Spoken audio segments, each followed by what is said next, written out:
encontrarnos. Bueno, Antonio, ¿cómo andás? ¿Qué Buenas tal? ¿Qué tardes. tal? ¿Qué tal? Buenas tardes, ¿cómo están, muchachos? ¿Cómo Bueno, le va? Antonio, vos también sos un Vos soldado. sos un héroe también, vos sos otro héroe. Somos todos soldados, ¿no? De esta causa se llama Argentina, ¿no? Todos somos soldados. ¿Qué ¿Cómo se están, cuenta, muchachos? Antonio? ¿Cómo anda usted? Y bien, bien, en lo personal, y bueno, tratando de que esto se empiece a enderezar, ¿no? Porque está sufriendo demasiado ya nuestro pueblo, ¿no? Demasiado. Y bueno, parece ser que a los gobiernos que no la van de liberales ni de facto, siempre le toca hacer el trabajo sucio, ¿no?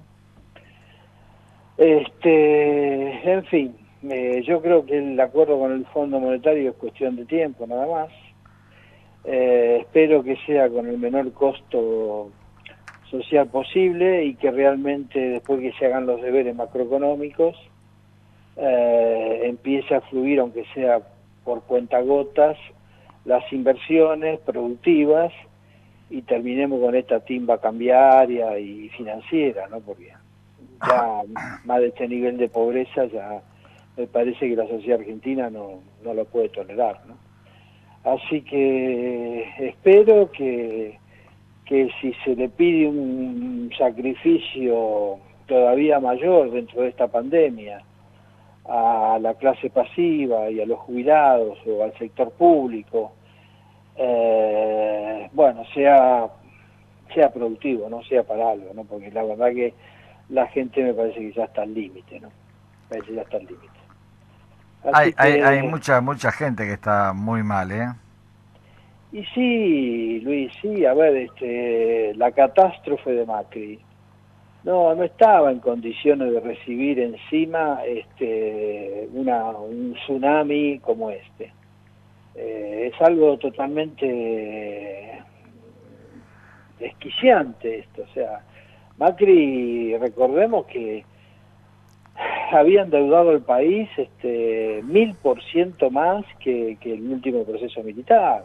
Macri tomó 100.000 millones de dólares de deuda externa privada, tomó 56.000 millones de dólares del Fondo Monetario, que al final desembolsaron 44.000, después le sacó más de 40.000 millones de dólares al Fondo de Garantía de Sustentabilidad del ANSES, encima se mandó el Festival del EVAC, que luego reconvirtió al ELIC, que fueron otros 25.000 millones de dólares más. O sea, si uno empieza a hacer los números, está arriba de los 200.000 millones de dólares en que endeudó al Estado. Entonces, recordemos que la deuda del Estado, antes de que Cavallo estatizara la privada, la deuda que el último gobierno militar había tomado a nombre del Estado eran 20.000 millones de dólares. Bueno, Macri lo llevó a más de 200.000. Y ni siquiera para financiar inversiones productivas, ¿no? Porque si hubiera sido para infraestructura, todo para Especulación. sí, sostener la fuga de capitales, ¿no? Sostener el casino en que se convirtió de nuevo la Argentina, al igual que en el proceso militar y en parte también del gobierno de Menem, ¿no? De los 90. Entonces, eh, por momentos a uno el país se le vuelve realmente irreconocible, cuando uno recuerda lo que era este país hasta mediados de los 70, con solo un 3% de pobreza, ver ahora el 50% de pobreza y el 63% de los menores de 18 años, le cuesta mucho asociar esto con lo que supo ser Argentina hasta hace 2 generaciones atrás, ¿no? Porque estamos hablando de 40 y pico años atrás, no estamos hablando de un siglo. Bueno, ¿qué fue esto que pasó con la primavera de Alberto, ¿no? Con el dólar que bajó un montón y ahora parece que está subiendo de nuevo. El blue estamos hablando, ¿no? También. Sí, bueno, están pasando varias cosas, pasaron para que se produjera eso, ¿no? Desde el punto de vista cambiario financiero, primero no hay que descartar la suba considerable que está teniendo la soja a raíz de Sí, la sequía de Brasil y demás. Sí. Es un elemento muy importante a considerar porque se suma a la sequía de Brasil, que es el principal exportador mundial de soja. Nosotros somos el segundo, tercero, ahí peleado con Estados Unidos, que no exporta mucho en relación a lo que produce, y además el rebote económico muy fuerte que se espera para China el año próximo. Ajá. Entonces, si a eso uno le suma también la intervención con los bonos, la venta de bonos que hizo Guzmán, por indicaciones del Fondo Monetario, el recorte en el IFE 4, que parece que no va a salir, y demás el gasto público que estaba saliendo a financiar el costo de la pandemia, sumado a que ya en un año y pico atrás, como lo vamos a hacer otro día, el dólar oficial casi tiene un 100% de evaluación. Recordemos que en las PASO del año pasado el dólar oficial el dólar casi único que había era 45, hoy lo tenemos 85, y además que el gran ajuste del sector público, sea porque las jubilaciones no pudieron ni siquiera actualizarse por la ley Pichetto, como el tema de los salarios públicos, solo un 7% de incremento en un año y medio, como el diferir para adelante capital intereses de la deuda privada. Si ahora eso se abrocha con también un diferimiento de 4 años y medio, en un préstamo de facilidades extendidas a 10 años del Fondo Monetario, bueno, digamos que el horizonte fiscal argentino se empieza a normalizar después del tsunami llamado Macri pandemia. Por lo tanto, este enorme sacrificio que está haciendo el pueblo y que lo llevó a estos niveles insólitos de pobreza, bueno, ahora faltaría la otra pata, ¿no? Que el gobierno empiece a tomar decisiones de asignación de recursos en forma muy precisa, casi quirúrgica, para lograr recuperar producción, ¿no? Proceso productivo. Y entonces que la economía empiece a crecer y que por lo tanto los salarios empiecen a recuperar, las jubilaciones empiecen a recuperar y la fuente de trabajo lo mismo. Claro, que se genere trabajo, ¿no? Eso es lo más importante. Sí, generar empleo.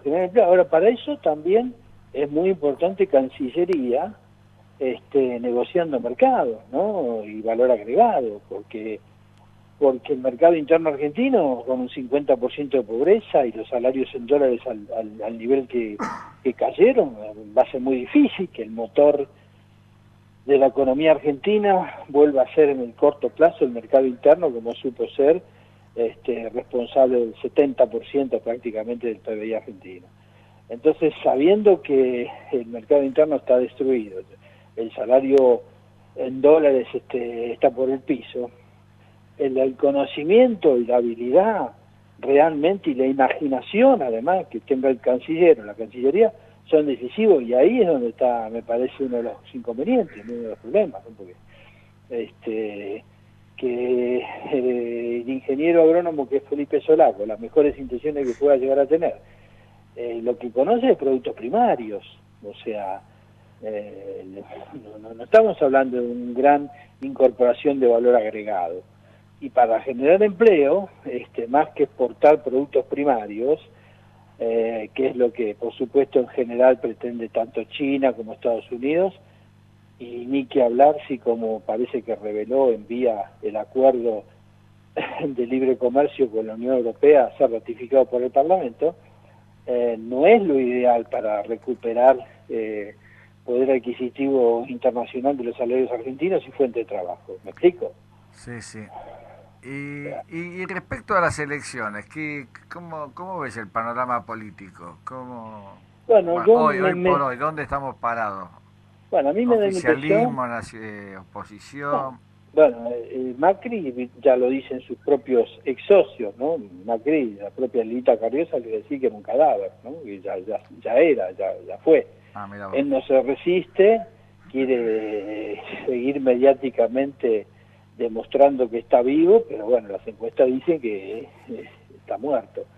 Creo que tiene casi la misma intención de voto que Máximo Kirchner, andará en el 20%, un desastre.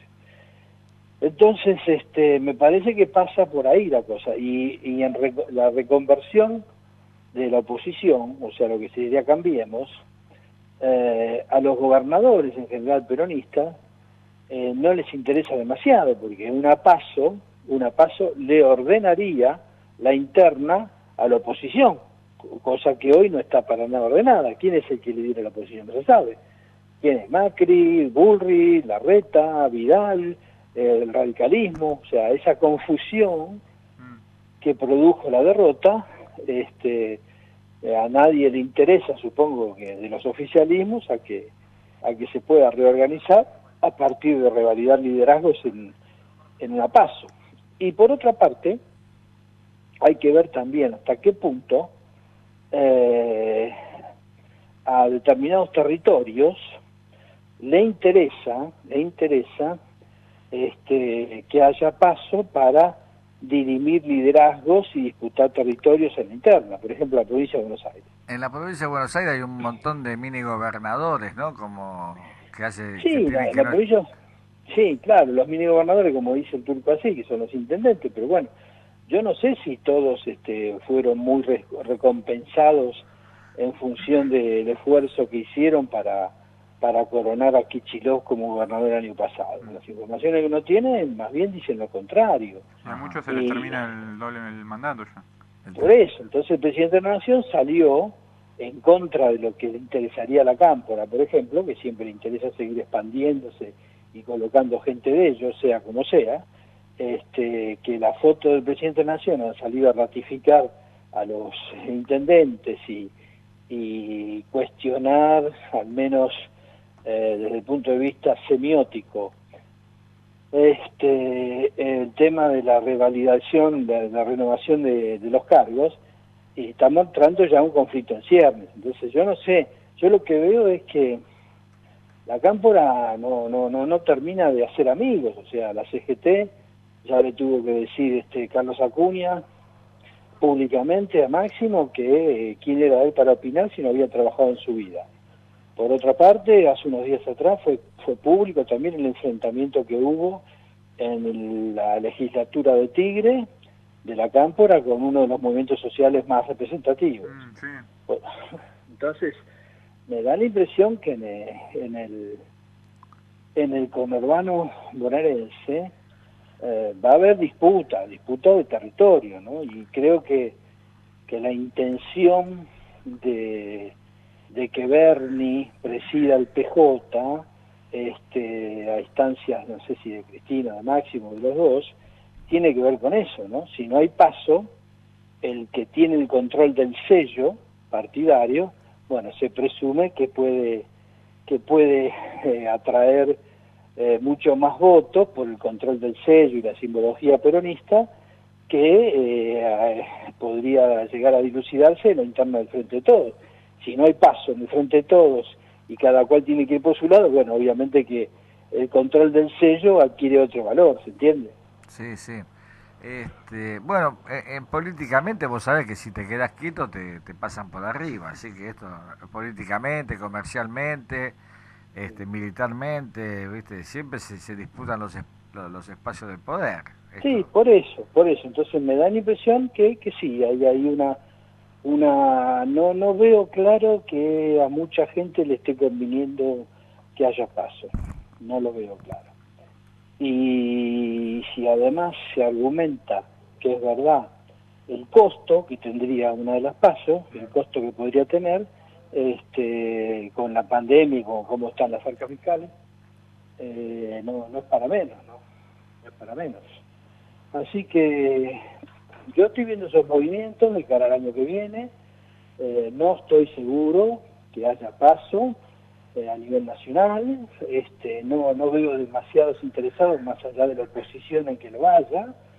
Y desde el punto de vista económico, bueno, va a depender mucho la suerte del oficialismo en que efectivamente el gobierno logre finalmente enderezar y ordenar macroeconómicamente el desastre que dejó Macri, pero además que consiga mercados, porque bueno, ahora Argentina evidentemente con esta devaluación que hubo se volvió muy competitiva.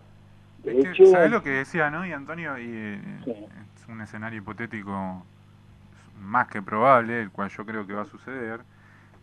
¿Qué pasa con una segunda ola y el fan de la cuarentena número 1, que es Alberto Fernández, decide de nuevamente cerrar? Bueno, son escenarios hipotéticos, ¿no? A ver, uno quisiera, desearía que finalmente alguna de todas las vacunas que dan de vuelta, alguna sea eficaz y por lo tanto, a más tardar en marzo, en abril, se empiece a vacunar masivamente para que no Es nos que hay un agarre problema ahí, que es que lo que están manejando eso son los medios de comunicación, que tienen intereses, detrás están los grandes laboratorios, y en Europa están diciendo que la vacuna recién se la van a empezar a aplicar en 6 meses, y lo están diciendo Pedro Sánchez, Macron, Sí. no habría por qué, no veo cuál sería el motivo de que acá un país en la punta del mundo tuviera la prioridad que no tienen los países donde se está dando el pico de la pandemia. Bueno, hay A no ser acuerdos que quieran también. experimentar, ¿no es cierto? Que quieran hacer un gran No, ensayo aquí. también hay cuestiones geopolíticas, ¿no? De por medio, porque esto es un tema muy importante. A ver, las relaciones de Putin con Cristina Fernández de Kirchner en su momento fueron bastante intensas. El viaje de la viceministra de Salud a Moscú fue por un motivo concreto, la videoconferencia del presidente con Vladimir Putin también. Entonces, bueno, ahí no es tanto un juego de laboratorio. En Rusia el juego privado tiene ciertos límites, ¿no? Está bastante supeditado al interés del Estado de la madre Rusia, ¿no? Y con respecto a lo otro, bueno, que Pfizer haya salido justo después que Sí. aparentemente se lo da por derrotado a Trump, más allá de lo que haga judicialmente, como está haciendo, bueno, tampoco es casual, ¿no? Porque tranquilamente, ¿por qué Pfizer recién salió 5 días después de las elecciones a decir que la vacuna tiene un 90 y pico por ciento de eficacia? Que no lo podía haber dicho antes. Entonces, el juego geopolítico en esto tiene mucho que ver. Y si estamos hablando de 6 meses, bueno, estamos hablando más o menos dentro de lo que estamos hablando. Estamos en noviembre, así que 6 meses estaría siendo, como dijimos, en abril del año que viene. Entonces, yo esperaría un poco para ver qué pasa.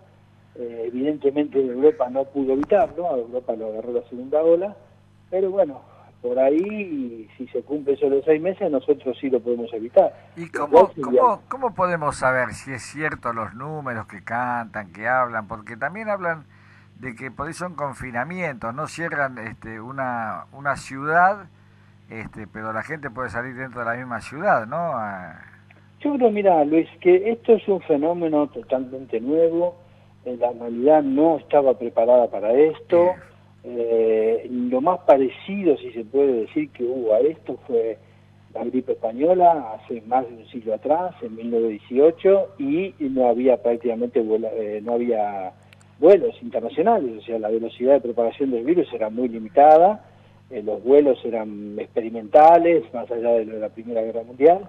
Entonces ni siquiera se puede tomar como parámetro, como referencia para saber qué puede pasar y cómo reaccionar el hoy. El hoy es algo totalmente desconocido, imprevisto, y están todos tanteando. Bueno, cortamos acá, abrimos allá, vamos acá.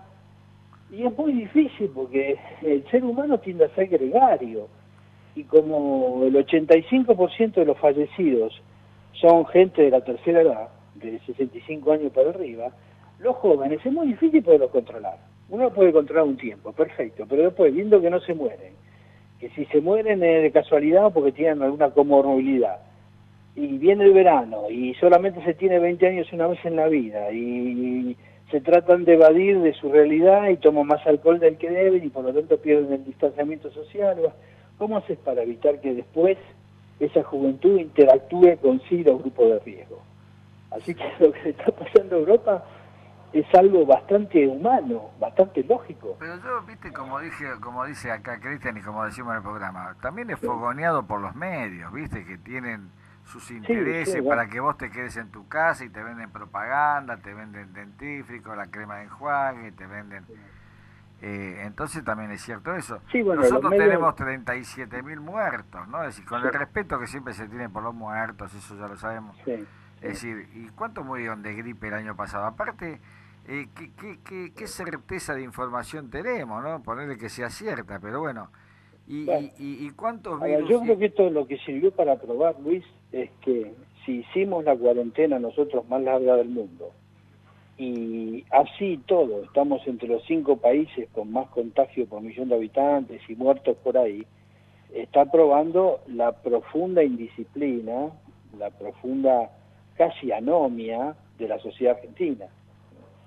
No sé, el tema es que para mí, ¿no? Esto como yo preguntamos acá con los infectólogos. Es decir, el virus está en todos lados, es como el virus de la gripe, ¿viste? Es un virus Sí, que vos no lo podés evitar. Por más que te sí, encerres en el piso 20, el virus llega. sí, El tema es cómo te agarre a vos. Es decir, si encima te encierran, que no podés tener defensa, y como vos decís, somos seres gregarios y no nos podemos juntar, sí, y sí. bueno, te Yo aumentan, te bajan creo, las defensas más también. yo creo que como las primeras informaciones, evidentemente a nivel internacional, las estadísticas comprobaban que la gran masa de muertos lamentablemente pertenecía a la tercera edad, Sí. y habiendo quedado Argentina en el desastre que le había dejado Macri, la catástrofe que había ocasionado Macri, lo más idóneo para la realidad de nuestro país hubiera sido confinar a toda la clase pasiva, que supuestamente tiene un haber jubilatorio mínimo de subsistencia, por lo menos como para comprar alimentos, y el resto sí practicar un distanciamiento social con barbijos y alcohol en gel y demás, pero no paralizar a toda la sociedad por ese eventual 14% que no pertenece a la clase pasiva, porque eso básicamente puede morir de accidente o una gripe más fuerte. Yo creo que Argentina no estaba lamentablemente en condiciones de darse el lujo de imitar algunas cuarentenas de menor reducción de Europa, porque tiene otra calidad de vida, porque estaba en condiciones de tomar deuda, acá afuera crédito, nosotros no podemos colocar nada. Paraguay pudo hacer colocaciones de deuda a tasas bajísimas. Nosotros, el rico país, después de haber arreglado con la bonita, está casi en 15 puntos. Entonces la realidad argentina es muy precaria, era muy precaria. Creo que tendríamos que haber diseñado un modelo acorde a nuestra realidad, pero bueno, con el diario del lunes es fácil decirlo, ¿no? Había que tomar decisiones en ese momento y bueno, se hizo lo que creyó más conveniente y lamentablemente ni siquiera semejante cuarentena sirvió para evitar que estemos entre los países más complicados del mundo. Y eso hoy repercute mucho, por ejemplo, la cuestión turística. Los estudios, las informaciones que se están haciendo revelan que aproximadamente se estima que la temporada turística va a ser un 50% de la del año pasado. Sí. Pero básicamente de mercado interno, ¿eh? O sea, teniendo Argentina un país tan complicado con el coronavirus como lo tiene, que se quede sin las divisas que le ingresaban en la temporada alta del turismo, y bueno, tampoco es una muy buena señal, pero bueno, es la realidad. ¿Qué le vamos a hacer? La Eh, realidad. Yo eh, creo que ¿No parece ser como que sea un plan para destruirnos más todavía? Como mira, hablan querido, algunas personas. eso ya lo hicieron con creces Inglaterra en el siglo XIX, Estados Unidos e Inglaterra combinados en 1955, Henry Kissinger implosionando el movimiento también, creando el ala derecha y el ala izquierda del movimiento en los 70 para implosionarlo. O sea, si Argentina no fuera un país estratégico, por eso algunos analistas y gente de mucho renombre, por ejemplo, vamos a hacer nombre y apellido, Martín Redrado, ¿no? Acaba de sacar un libro sobre Argentina. En uno de los párrafos del libro dice, bueno, porque hay que convenir que Argentina no es un país estratégicamente importante. Ah, no, mira vos. Bueno, Ah, por eso te digo. Entonces, y no estoy descalificando a Martín Redrado, porque me no, no. parece que tiene algunas cosas valiosas, en fin. Pero, a ver, que Henry Kissinger le haya ordenado al segundo del Fondo Monetario Internacional, David Lipton, darle 56.000 millones de dólares a Macri para sostener el gobierno, bueno, habla por sí solo. Nadie le da un préstamo récord en el Fondo Monetario Internacional si Argentina no fuera estratégicamente desde el punto de vista geopolítico irrelevante. ¿Me entienden, muchachos? Es elemental eso. Sí, sí, hay como un plan, bueno, dale, pero viste que no lo inviertan en industria, ¿no? Es decir, Bueno, pero vamos de nuevo. El préstamo más cercano en la historia, en los 70 y pico de años de historia del Fondo Monetario Internacional, había sido a Turquía y no llegaba a los 20.000 millones de dólares. En toda la historia del Fondo Monetario. Entonces, si decide Rick Kissinger entrometerse y hay que sostener a Macri sea como sea, para evitar que Argentina cierre acuerdo con China, denle la barbaridad de 56.000 millones de dólares, por más que la macroeconomía sea un desastre, y se lo dan. ¿A ustedes qué le parece? ¿Porque Argentina es importante estratégicamente o no? Sí, obviamente, obviamente. Es decir, Claro, entonces, viste que gente renombrada y reputada como Redrado diga esa tontería en un libro que acaba... Entonces a uno le preocupan ciertas lecturas que hace nuestra clase dirigente, porque entonces quiere decir que no aprendimos nada de la historia, ni del presente, que leemos la realidad al revés. No, y tampoco se analiza lo que pasa, porque lo que dice Luis en parte es verdad. Mi análisis es ver quién se han beneficiado con el tema de la pandemia a nivel global, y uno va a los números y son los grandes conglomerados de Silicon Valley, las nuevas transnacionales vinculadas a la tecnología, claro. bueno, los laboratorios y demás. Y mientras encerraron a todo el mundo, todas estas nuevas plataformas como Amazon, Mercado Libre, mientras se destruyen los pequeños comercios, son los grandes ganadores. Entonces eso es verdad, en parte es vinculado a la destrucción de la soberanía, que ya hace rato vienen estudiando. Sí, la gobernanza global, desde ya, pero por ejemplo, bueno, pero hay gente díscola en todo caso, gente más pensante o menos improvisada, porque por ejemplo Suecia no hizo nada de eso. Claro. Uruguay tampoco. Bueno, por eso. Entonces no Brasil es que te obliga... Bolsonaro, que lo tildamos todo de loco y... Bueno, por eso, y hoy tiene un récord de popularidad, al margen de que sea tan extravagante, porque la forma de Bolsonaro obviamente a quien le puede gustar. Pero bueno, pero al pueblo de él cree que le funciona, la economía brasileña, digamos, a pesar del tema Sasso, tan mal no está, tiene más de 400.000 millones de dólares de reserva. Entonces hay que ser muy delicado, muy cuidadoso cuando uno pretende analizar desde nuestra pequeña realidad el contexto global.